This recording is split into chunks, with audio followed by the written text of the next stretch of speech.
এখন আমি দাঁড়িয়ে আছি সৌদি আরবের গুলিস্তানে। দাঁড়ান, এই জায়গাটার অরিজিনাল নাম হচ্ছে আল বাথা।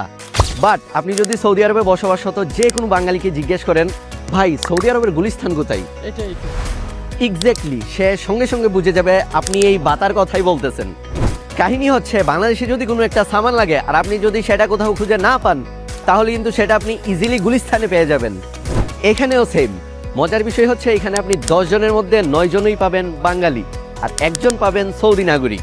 আরেকটা মজার বিষয় শুনেন, এটা এমন একটা জায়গা যে চ্যাটজিপিটি পর্যন্ত আমাকে বলতেছে, ভাই ক্যামেরা বা ব্যাগ সাবধানে রাখবেন। মানে বুঝেন অবস্থা। আল বাথা 1980-র দশক থেকে বাজার হিসেবে গড়ে উঠেছে।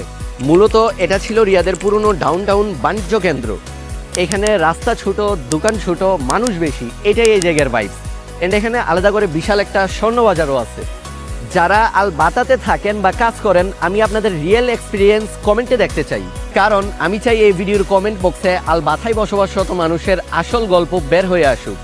আর আপনি এখানে কত বছর যাবত আছেন সেটাও বলে দেন, আমি সব কমেন্ট পড়ব।